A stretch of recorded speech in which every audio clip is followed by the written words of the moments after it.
Lorsque nous avons évoqué les paramètres de notre méthode add, nous avons parlé ici de types. Donc, ce qu'on va essayer de voir maintenant, c'est quels sont les différents types proposés par Symfony pour ces champs-là. Donc, ce qu'on va essayer de faire, c'est d'aller sur le site officiel de Symfony. Donc, il faut juste leur dire Symfony, Form et Type. Et là, il va nous afficher la page qui va concerner les différents types du formulaire. Donc, on peut voir qu'il y a une infinité de types et que Symfony, la documentation de Symfony, elle va vous offrir une description, une documentation pour les différents types. Donc, il y a le text type pour tout ce qui est texte. Text area type, c'est pour la partie qui est text area quoi. Pour les emails, les integer, money type, number type, les passwords pour les mots de passe. Il y a le tail type, color type, etc. Et donc, ça, c'est la partie texte avec ses différentes variantes. Il y a aussi les choice fields, c'est-à-dire c'est les types avec des choix multiples, plutôt avec une liste de choix. Et donc, ça, il y a les choice types, il y a les entity types, c'est un cas particulier qu'on va voir.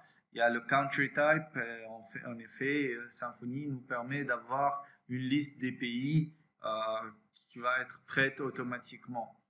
D'accord?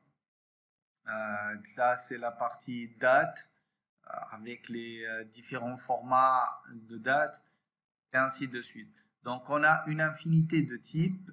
Lorsque vous auriez à faire un choix, eh ben, il vous suffit de venir ici au niveau de la documentation de Symfony et de voir pour chaque type quelles sont les spécificités. On va prendre un cas simple, celui du text type. Et là, il va vous nous expliquer quels sont les paramètres qu'on peut avoir au niveau du text type. Ça, c'est les attributs qu'on peut avoir au niveau du troisième champ. Donc ici, au niveau de ce tableau-là, on peut avoir le required, le label, mais on peut avoir plein d'autres champs. Là, c'est ATTR, là, c'est un tableau qui peut contenir les classes, etc. Donc, si on va sur required, je pense que j'ai mis required, mais c'est un booléen en fait, c'est true ou false. Donc ici, au lieu de mettre required, on va mettre true. Et si vous voulez que ce champ ne soit plus required, il faut juste le mettre à false. D'accord? Ça, c'est un parmi plusieurs types.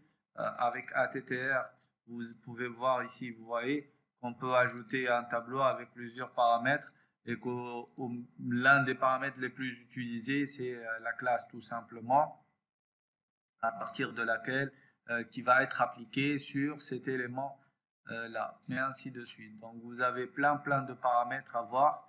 Il suffit juste d'aller se documenter et voir la documentation spécifique à chaque type.